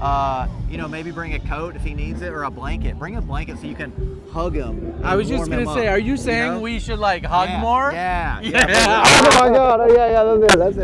That's it. Okay. So hug more. Hug more. And we make it happen. I like that. All right, everyone. Zach Melton, Caddy Chronicles, T-Dog. Day 2. I'm T-Dog. Let's go. Let's get back to it. I mean, come on. Updates from Zach Melton. Can't get any better than that. We'll see if I can catch up with him tomorrow. But right now, you guys saw him on coverage just a few months ago over in Thailand. Now he's here doing things. Maverick, how's it going? It's going great. Just loving Just great? USDGC. Just the vibe out here. Okay. It's everything you can ask for. So, give everyone a little update as to what your role is, how you're involved. I mean, I know you're out there on lead card coverage of Disc Golf Guy in Thailand and all, but what else? What's a 9 to 5 or a day gig look like for you? I'm currently the wholesale manager of all the House of Discs. That has been an ongoing process for the last couple months. Moved out to Emporia and helped take over a lot of Discmania associated roles while I'm out there. Okay. The main reason was to take care of the team players. Yeah. Okay. There's been a lot going on with my role currently, but the main reason I'm here currently is to support everyone who's associated with this great game of disc golf. The USDGC experience is a special one. Yeah. It's a beautiful celebration that I've really enjoyed, and just connecting with everybody, seeing people I've seen from across the world, just like Terra Bear right here. I don't know. It's been a ride. I have some big plans in the future for me personally. Okay. But in terms of my current 9 to 5, it is taking care of people who make the game great. It's the dealers that are out there. Great Lakes, big shout out up in Michigan, and just a bunch of big dealers, and supplying them with the product that we have on our end, as well as the players, to make them more successful in what they do. So that's my 9 to 5, is just helping the community as much as I can. And as I saw you out on the course today, I was walking from, we just got done holing out on 13, and then we were walking to 14. I said, wait a minute, didn't I just get an email from you? Yeah. So you're sending out all these dealer updates, working within the House of Disc. I think I have a little bit of credit over there, so I got to get some custom stamps done up. Shoot you a message. And, I have your die plate in my office. I'm ready to go. Sweet, I love it. So we'll see if we can come up with some new dies and some other exciting things. I need to get more discs stamped up. But how many USDG is this? This isn't your first, is it? It's my second. Second. My first was USDGC. actually 2015. Wow. I was out here when Paul Macbeth swept the NTs. Okay. 2015. National Tours for all of you youngsters. Back in the day. When National Tours existed a full year before we had the Disc Golf Pro Tour. Yeah. We had this series that was exclusively run by the PDGA that were like present day Pro Tour events, but it was called the National Tour. So yes, swept all of those, swept all of the majors that year. The first to ever do it. It was an iconic moment in like the history of the sport, in my opinion. Yeah. The culmination of 2015 right there, and then 2016 kind of started the next arc of disc golf. But that was my first time out here. Actually, I participated in the event. Okay. I played in the Dean's Cup, which was it was the Collegiate Invitational. Yep. And I was playing for Colorado State University. Okay. Yep. And we teed off before everybody. And on like Sunday morning, right? Yes. The final day. It was like 8 a.m. Before everybody. And that was a very rainy USDGC. Yeah. Okay. So it was my first time playing hole 17 in a 40-mile-an-hour headwind, straight rain coming in my face. Oh, gosh. And it was like, all right, you just got to do it like all the pros have been doing Yeah. for years. And Plunked it in the water. Nope. Took a par. Dang, perfect. And I felt like just on cloud 9. Yep. And then after the event, when Paul won, 5 minutes after he holed out to sweep the NTs of 2015, he's just in the clubhouse up top Chilling. by himself, ready for his post-round interview. Yep. And it was just me and him in the whole clubhouse. And I was like, Paul, great job. And he's just like, thanks, man. Big check mark. Big check off the list for me. And it motivated me to be in this game going forward. Just how much it meant in the moment, and to be just a little piece of that just for a second, just to glimpse it. And I've been here ever since, just trying to support like the community that is disc golf. I think it's a wonderful thing. It is so impressive. And that year, Paul swept all of the majors. He won a couple of the NTs, I believe, swept all of the majors. That's what it was, the Grand Slam, as we called it. And it's, and it just was an insane year. And it's to see often what referenced. he's doing this year. I know. The fact that he's had this resurgence, I think is a fair word. I don't think he'd be offended by that. But the fact that he's feeling healthier, he's looking more fit, and just had this surge, especially in these last few weeks. Obviously, the Idlewild battle, then seeing what he's done at GMC, Maple Hill, and then now, tied with Ricky. So going back to 2015, right? Yeah. Tied with Rick, who is his number one competitor back then. It gives me chills now. Like, It is, I know. to be here 10 years ago and to come back just to like see how the game has progressed at this point, it's a great eclipse of the moment. Yeah. And to see Ricky and Paul at the top. I know. It's like, that's where we started, baby. Like, for me, that's where I started, and that's what got me excited to play the game. So. And then it's also beautiful to see someone like an Anthony Barella, who clearly was coming up while Paul was in that dominance. But then Anthony, who's going to be on that lead card tomorrow, to see what he's done. And for the longest time, we all called him like mini Paul. And at one point, he was shorter than Paul, when I met him when he was like 10 or 12. But to see what he's been doing and to see him having a good round should be really exciting. So I'm so pumped. I'm definitely pumped for it. Oh, my gosh. You brought down a beverage as we opened, so quick cheers on that. Cheers. And this is the same. There was more of what was just opened? There was 2 bottles. It's a hectic group up top up there. Man, I kind of want to cut the stream, so we're going to keep this short. It's a big collaboration. Just like disc golf runs deep, the brewery scene around here runs real deep as well. And there's a Pappy Van Winkle barrel-aged stout up there. I had a little sip. 15 years aged, like, it's incredible. Yes, I had myself a little sip thanks to Josh, the birthday boy, who delivered some beverages. Yes. Real quick, too, I want to jump back. The first time you and I really interacted and met, again, back in Thailand a few months ago. I'm excited to go back, but before Thailand, before you arriving in Thailand and playing and experiencing it, you were also in New Zealand. Yes. Doing a lot of stuff with the guys over there, hanging out, a whole bunch of the Kiwis that kind of adopted you. I think there were like 19 of them that ultimately all came over to Thailand. But what dare I ask? How do you follow up? How do you follow up the 2025 start of the season? What are you doing next year? Actually, in January, I'm moving to New Zealand. Okay, we got it out of them. You're gonna be a full-time Kiwi? I'm going to be a full-time Kiwi.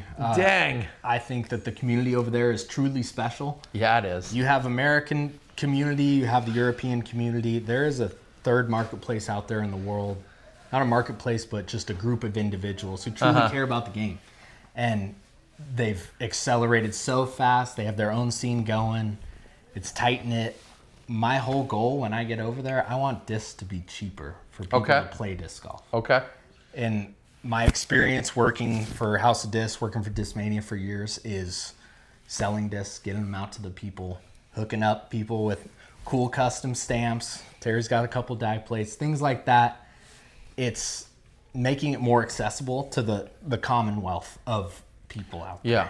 And so it's going to start in New Zealand. I'm going to help out Australia, and then I want to get to Southeast Asia. Okay. And that includes Thailand, and that includes Cambodia. Yes, and that includes Laos when we get there, and Vietnam, and the Philippines, and all these other Malaysia, all these incredible countries that we've been at. That's the next step to elevate the game that we play. It is. I want to see the Olympics. That's my true dream. Okay. Is to see disc golf played in the Olympics, and that takes more countries playing. Yeah, exactly. It's the SeaTac games that are coming up. Yep. It's the Southeast Asia.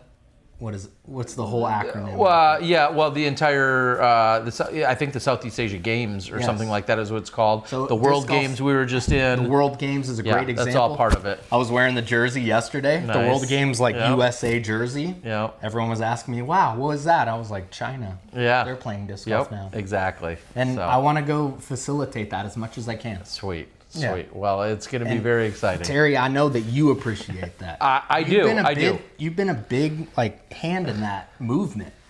Yeah, I've just getting ingratiated and being brought into that scene back in 2017, 2018 for my first time, and then seeing the people, meeting the people, having those experiences, but then seeing it at such a grassroots level. Yes. Right? Like and what so many of those people have done to then grow the game. And it's still very, very fresh and new. Yeah. The fact that when I was introduced to Thailand, they only had 1 or 2 courses in the entire country, and now we're upwards of 8 or 9 or 10 or 12 or whatever that number is. And to see that it's going to continue, that may double in the next couple of years. And so, like you said, the Philippines, if we can work with Laos to get something going there. Vietnam, I know, wants to do stuff. Cambodia has the 1 course. Jacob and crew trying to do more. Yeah. I love what's going on in places like Australia and New Zealand. They're established and they're continuing to grow. Southeast Asia has an opportunity to be, they're so fresh. That's the hotbed. And they can explode as well and really get things going. So and I love seen, being part of it. I've seen that in my experience, and I think New Zealand is a great hub to do so. For sure. Because of the concentrated community that's there. Also, getting to Australia, there's been a couple attempts by Prodigy, Innova in the past of expanding the game, and they have some great people out there as well. But I think Southeast Asia, once you get to all those countries, get Japan a little more involved, this is going to be a truly global game. Yeah. Which I think is lots the biggest... lots of opportunity. Like you said, to formally make it that much bigger. Yeah. China, Taiwan, all those companies, Japan, who has some roots in disc golf. Yeah. But did Josh sneak in? What do we got here? Bring it on in. We got one more update from Josh. So one of our last barrels, one of the last beers we're bringing. So this is a 2018 Dead and Buried Imperial Stout. Scoot in a little bit more so we can share it with you. Yeah, so a Dead and Buried. So it's a 2018 packaged. So it is a Russian Imperial Stout, rested on local blackberries. So we have obviously maybe tried a little bit already. Okay. So what typically we find in this beer is that you get a nice blackberry jamminess from it. But however, this bottle aged a little differently. The blackberries we still have a little bitter tartness from it, and it's really, really nice. This is a beer that 2017 was the first year we made.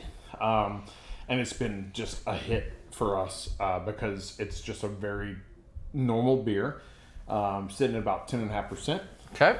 And it's just one of those beers where, as a brewery, we don't try super hard, but we want to do it very exact and precise.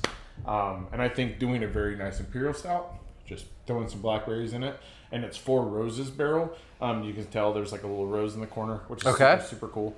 So you get a nice booze, you get that really nice bitter tartness from the blackberries, and then dry finish. All right. Nice. Cheers. I'm going to try. Cheers. Thank you. Enjoy.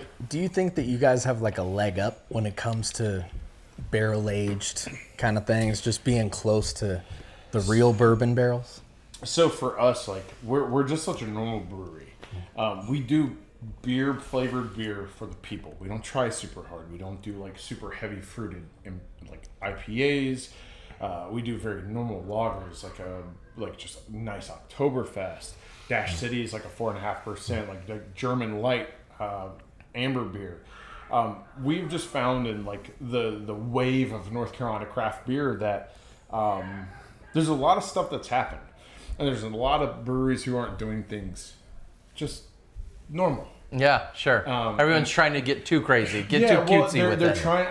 And as a personal experience, after almost 12 years of doing this, 12 years on Sunday, they're trying to reinvent the wheel. Sure. And I think the one thing that we've really accepted is that we make beer flavored beer. and the wheel rolls really well. Sure. So why not just make it a super cool wheel, right? I like So that. yeah. Well, appreciate you guys. Thank you. Thank you, buddy. Appreciate it. Again, happy birthday. Thank you Love for you, the Josh. beverages. So much. Yes. Cheers. I'll be up in a minute. Absolutely. I do smell and taste a little bit of that There's a bit of tartness. blackberry. You could taste you could smell the bush in this thing. Yeah. Okay. All right.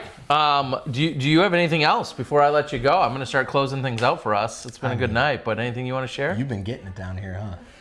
It's been fun. I mean, this is, being at a major, being at one that's got so much history to it, being one that I've been to a number of times. I played a couple of times. Wasn't competitive, but played a couple of times. And just knowing that this is also kind of, we're wrapping up the season. And truly, you can't say it enough, this is the second most prestigious title in our sport right now. Of course. Everybody wants that world championship title. And then they say, I want to win USDGC. And, what we've seen from Gannon the last couple of years and someone like Kyle who's put it together and a number of these winners, this is a life-changing weekend for some players. It's one of the most prestigious events I've ever been a part of. Yeah. And well-deserved with all the hard work they put in, the sponsors, the people, the amenities. Is it the gold ring? The top volunteers? The golden rake is what they've given away. That's awesome. To celebrate the people who dedicate their time just to this event, it's a beautiful thing. Yeah, so shout out to Jonathan Poole and the entire crew, hundreds of others that are part of it, and the likes of Andrew Duvall, who have taken over as your course manager and course designer, but Jonathan Poole as the overall event director has done such an incredible job among everyone else at Innova and US Disc Golf. And then incorporating the Dean's Cup and having Throw Pink here and Sarah Nicholson and what everyone does. It's a culmination of all the different parties of disc golf, and this is that last celebration of the year. Yeah, where everybody truly comes together, I think. Yeah, it really is. It's beautiful. It's incredible. I love it. I don't know if anyone's got any other questions before we start wrapping up. Someone says, Zach Melton again? Really? Yeah, I mean, we're going to keep having Zach Melton. How can you not? If that guy keeps giving out hugs, I'm there for it. He's the man. Nick Markey, I hope you're doing well. Nick, for those of you who don't know, Nick Markey is a gentleman that's contracted to work on the Disc Golf Network week in and week out, often doing some replay stuff. And I believe, I'm going to call you out, Nick, I think for the Tour Championships, you're going to be the producer for that weekend. No. I'm sorry, Match Play a few weeks from now. The Match Play Championships, Nick Markey's going to be the producer. So best of luck to you, Nick. He also happens to be from the Milwaukee area where me and the producer this weekend, Dave, are from. So best of luck to you, Nick, and awesome to see you doing things out there. I don't know if there's a full bottle. I don't know. Well, we're going to see what else is upstairs. There's some things upstairs. There's some things upstairs. And I heard Avery Jenkins' wife, Leah, is saying that there's going to be soon, there's soon going to be some some bedtimes for the kids. But for a few quick minutes, we're going to welcome in Dana Vicich here and have a conversation. I got to grab your mic off you. Maverick, thanks. Thanks, Terry. We'll be talking soon. Get those stamps fired up. I need the coolest discs in the business with my logos on them. You know I'm on it. All right. All right. Look at this guy. Come on. I'm going to get down your shirt for a second, buddy. Thank you, buddy. I'll see you upstairs in a minute. Caddy extraordinaire. Oh, my gosh. Dana Might Vicich joining us. Just showed up out of nowhere. You heard there was barrel-aged stouts, and you're like, I got to watch Terry drink those? Yeah, yep. Okay. Dana Vicich joins us. Dana, how you doing? I'm doing good. This is my first USDGC in not quite 10 years, but way too close to 10 years. So where you been, man? And I've been at home raising kids. Yep, doing I gotta do the math. I got a 10-year-old and an 8-year-old, almost 8-year-old. So and it's been my carry the one. Yeah, okay, yeah. That checks out. We had a long talk with Simon a little earlier about, just those, how life shifts. And my kids are a couple years older than that, but how life shifts around. Obviously, I made the joke to Nate Doss today. I said, we were talking about just kids and how things were playing out in terms of the golfers who are out here.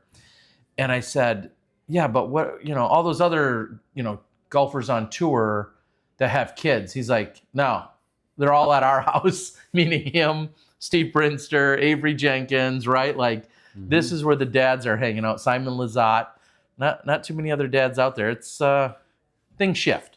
Yeah, and that's okay. That's life, and I'm happy to be where I am in life, and it's I missed coming to USDGC and seeing the friends that I made over the years and playing and competing and doing all the things, but I'm glad to put the hat back on and hop the flight, be here. Well, it's great to see. We've been talking about the streak. Did you do any of your own research? Because I know what the streaks were today. Yeah? Yeah, we already talked about them. We have a set. Can we put up the streak? Like, we even got graphics representing the Climo line, because you said you were giving us 300 discs to give away this week. Okay, more like 6 to 10 or whatever. But we've been talking about the birdie streaks. Real quick, even though we saw Wysocki with a 5-pack to open the round, then later had another 5-pack in terms of birdies. He didn't have the most in a row today on the MPO side. You want to guess who did? 5 in a row wasn't enough to get the streak, the birdie streak, the Ken Climo disc birdie streak. I'm going to have to guess Klein shot a 10, so was it Klein? That's a great guess, but no, you'd be wrong. That Gannon Burr ultimately still put, I think, 7. I think we counted 7 or 8 in a row, whatever the number was, but he had the most. I think it was 7 in a row as he birdied 8 out of 9 at one point during the round. He didn't have the hot round, but birdied 7 in a row out there. So congratulations to him. And then on the over at the throw pink side of things, I think it had to be Paige, right? It was Paige Pierce. You got it. She had 2 back-to-back on 2 and 3, but then later put together 4 birdies plus an eagle on holes 6 through 10. So Paige Pierce earned the streak for today. Now, should an eagle be a multiplier? Should there be a multiplier in there? I mean, what's fair? There's only so much math I can do. We're like a 1.5 man show, and I'm the half. Over here. I know, but I'm the half. So we do appreciate Dave doing all the work, but I'm somehow doing the math on air, which is never a good idea. That's a especially when you've had a couple. So, but when it was all said and done, I know we recognized a couple people yesterday. There were some ties, but we had FPO and MPO streaks out there. But today it went to Gannon Burr and Paige Pierce. So we're going to have some giveaways. I told them just doing some chats or super chats will make you eligible. And at one point, come early next week, we're going to give some discs away. Tell us about the disc quickly that we're talking about. Yeah, the streak, it's the 5th mold from Climo Disc Golf, fairway driver, flight numbers 7501. If you speak flight numbers, I'm not really a flight number guy, which is because we're old. Yeah. But it's been really popular mold. It's a great flyer. And then yesterday we just released the 5X Glow streak, which is I'd like to say 5 times the regular amount of glow. But if you're familiar with Discraft's Mega Glow, it's glows like that. Basically toxic. It's blinding. All right. Do you guys sell shades with it or sunglasses come along with it? I recommend not using you got those people that, when you glow, you got the really nice lights.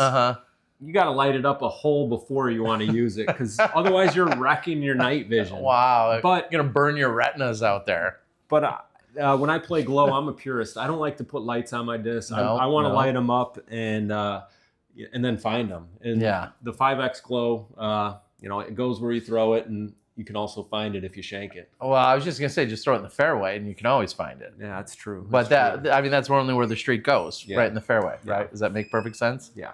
Okay, sweet. Well, we do appreciate it. I know we talked about it extensively yesterday, and then quite a bit here tonight that we're going to be working with you to give some of those out.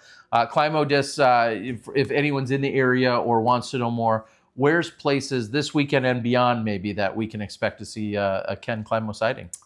Yeah, so we're here at the end of the year. We're here at Winthrop all week. Ken's going to be hanging out 11 to 3.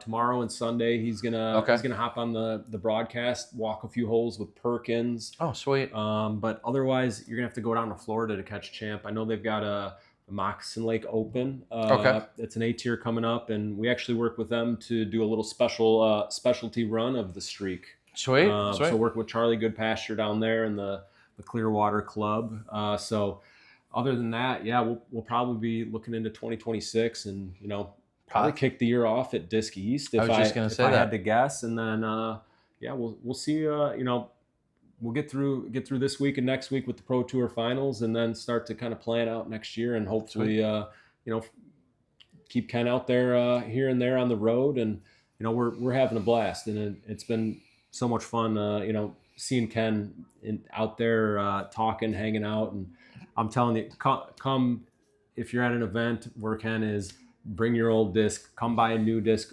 come take a picture. You don't need to buy anything, just come meet him. And if you met him 5-10 years ago or saw him play a tournament round at some random place, bring it up because that guy's got a iron trap of a mind. And he does. I watched him all year. Like, people will say, I played with you in 93 or I saw you playing some random course. And then Ken finishes the sentence and is like, yeah, that hole, I did this and that. And I remember that. I know. It's crazy. So it is. But yeah, it's this year's been a ton of fun, and capping it off here at the USDGC is, I'm really I'm happy. This is what it, not being here in 7-8 plus years to see what JP and the team have built, and then for them to have us out is really special. Yeah, it's been incredible to see. It's been a lot of fun. I got to see Kenny just a few weeks ago at D-Glow. I know he's been out at a number of events. So like you said, get your picture with him, easily considered the GOAT, but get your picture with him, share a story or get something signed by him. And then just come check out the disc too. You might be surprised, like if you haven't felt them, thrown them, whatever, come ask questions, pick them up, bend them, toss them, we'll let you test them out and I think you like them. Yeah, just a few days ago, or maybe a week ago, I had stopped off in Illinois after making a box delivery. Stopped off. We ran a little 2-disc Climo challenge, so to speak. Everybody enjoying the Champ, the putter, along with the Bel Air, and had a lot of fun with it on a relatively short course. Getting the mid and the putter out there. So look for maybe more of those opportunities. And I know you guys have more discs coming out, including the Streak and even in the Mega Glow. So it's pretty cool. 5X Glow. 5X Glow. 5 USDGC that titles. That makes sense. 5 times the glow. That makes more sense. Yeah. I like that. I like that. All right, Dana, before I let you go, before we cut loose. Wait. I shouldn't even allowed you down here. You didn't bring a refill. I thought Maverick brought it down for you. Well, can you taking see? Shots or can you see? You shooting these beers or sipping them, bro? Whatever. Anyway, anything you want to say to everybody before I cut you loose? Nah. Thanks for tuning in. How many we got? We got some Smashies out there. Oh yeah, we got Smashies. We got Disc Golf Guy fans. We got Dyers Guild fans out there with Dave running the show. It's been a lot of fun tonight. Yeah, we bought one of the packages, and I'm looking forward to doing some disc dyeing with Ashley and the girls one of these days. Awesome, I love it. I know. Does she have all the artistic skills in the house? Is that her or is that you? Ashley's a really talented artist, and so are the girls. But I love it. Me, I'm kind of basic. Okay, you are. Well, with that, I'm going to let Dana go. We're also going to take a look at what the Dyers Guild can do for you guys. We know they want to help you out with everything that's disc dyeing. Dana legitimately bought a pack just a few weeks ago so that him and his family could get into the dyeing action. Let's take a quick listen from the Dyers Guild.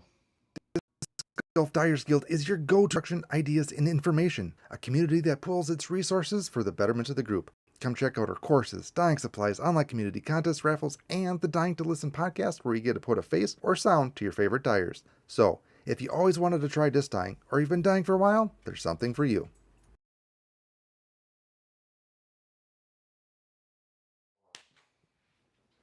And of course, big thanks to Dave over at the Dyers Guild, not only helping out this week, giving us some extra content, doing graphics, doing so much stuff so that you guys can enjoy the show, which I hope you have had a good time here tonight. I had no idea who was going to come, who was going to join us.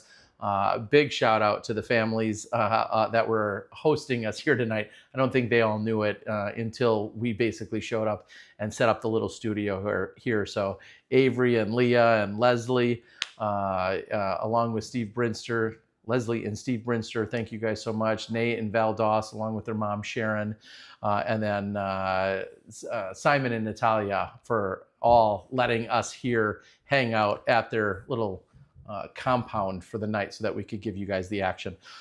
One last thing I'm going to give you guys tonight, and maybe we'll see it at another time as well because I had such a good time talking to them. But one of the cool parts of this week, as we talked about quite a bit last night, was the Hall of Fame induction. That included the likes of Dan Doyle, Sharon Jenkins, Avery Jenkins, along with Jussi Meresmaa and Brian Schweberger. So an incredible class of 2025. Congratulations to all of them yet again. I'll say that. I'll continue to say that because it's so impressive. Today, as we were just getting off the course, I ran into Jussi, who I like and admire so much, who's done so many great things for our sport.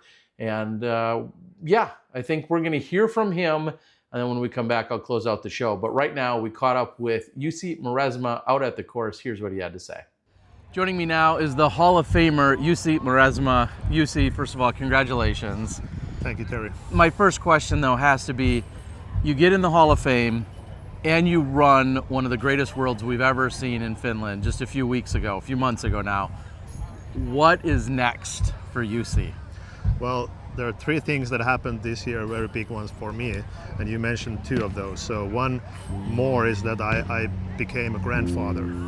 So there's a lot of things back home that I can concentrate. So I have 3 children and now 1 grandchildren. So I'm happy to, kind of announce that I'm retired for now. Retired for now. Well, first of all, congratulations. Thank you. Also on the first grandchild.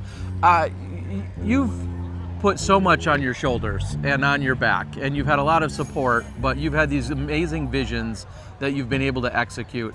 How do you feel about where disc golf is here in 2025? Yeah, I feel it's in a good place. Obviously, we always want more, bigger and better things, but it's a progress. So I think that the world, especially in Finland, was one stepping stone towards something bigger and better. So I feel that we accomplished everything we wanted. We did a pretty good job. I think people liked it, at least about the feedback has been very good. And I think that there are always something and somebody who's going to make a bigger things and the new things. So my expectations are that the disc golf is still going to grow its own pace. Obviously there are pandemics and drawbacks and stuff like that, but eventually if we look at like a helicopter perspective, 10-year span, we're on a good path. Well, look ahead, maybe 10 years from now. How about that? Look ahead 10 years. What do you think we're going to reflect back on that's going to be crazy, or we're just going to be like, I don't believe we were doing that 10 years ago? What do you think might be that next big thing? Well, first of all, in 10 years, I will expect that the base of disc golf is just going to be larger and wider. I don't think that we're going to be like significantly different as a sport, but I think that at least I hope that the bigger events will be eventually come like a profitable or even, break-even businesses, that they can actually consistently grow their own event like this USDGC. It's been growing every year, a little by little, sometimes a little bit more. So I think that in 10 years, everything is just bigger and hopefully a lot better. Well, you were a man that took so many ideas and visions and then made them come to fruition. As you said, it took more than a decade to bring the World Championships to Finland, but it was one of the greatest experiences of my life. And so for that, I thank you. And I know the rest of the disc golf world does, and a rightful and deserved person in the Hall of Fame. So thank you for joining me. Thank you, Terry. All right, everybody, that's Jussi Meresmaa. Let's get back to it. Thank you so much to Jussi for sharing a little bit of his time with us. He's a very busy man. Well, maybe not as much now that he says he's retired, which if true, for some reason, first of all, I don't believe that. But if true, if he's really retired from disc golf promoting and everything that he does, we have to thank him yet again. And he won't stay away for long. He loves disc sports and disc golf way too much. He's been way too impactful in the not only the Finnish scene, but the entire global scene for disc golf. So it won't be long before we've got more news or updates. Maybe this is all part of the marketing from Jussi saying that he's stepping aside or retiring a little bit. He'll be back. It will be on a grand scale when he does just that. So that's it from me. I think for now, I don't see anything else that I need to absolutely address, but I see another round disc golf. Great seeing you out there this week. It was a pleasure, Joe. Good to see you on 18 and a couple other times. So many incredible people that I've had a chance to run into in some capacity, whether it was just a fleeting moment as we were running off to go catch something else, or I was able to catch up with a vendor or a player or whomever it might be at some point during this week. It's been fun. To think we're only halfway through is honestly kind of exciting for me. That means we have 2 more days of the excitement that is the Throw Pink Women's Disc Golf Championship, along with the United States Disc Golf Championship. Tomorrow is considered moving day. Please do me a favor, like, share, subscribe, do all the YouTube things that I always ask of you, but hit the notifications, because whenever we go live tomorrow night, whenever we're ultimately able to give you a little bit of a recap show, I want you to be notified. So hopefully that you can come and join us, interact in the chat, let other people know that I've got some stuff to break down with you. Not sure where we'll be or who's going to be the guest, but that's also all part of the chaos and the fun. It's been a lot longer than I thought we would go tonight, so we'll put the chapters in there so you can direct people to your favorite spots. But I do appreciate all of you guys being here. See a couple people jumping in on the chat to say goodnight. So good night to you all. Thank you to everyone at the event. Thank you to Dave over at the Dyers Guild and all of the guests that I had on here tonight that jumped in at the last second, along with our hosts that allowed us to set up the studio and give you guys such a great internet connection and provide the show for you. With that, I'm the Caddy, and I'm also the disc golf guy. That has been the drop zone from round 2 at the United States Disc Golf Championship. We'll see you tomorrow when I find you in the fairway.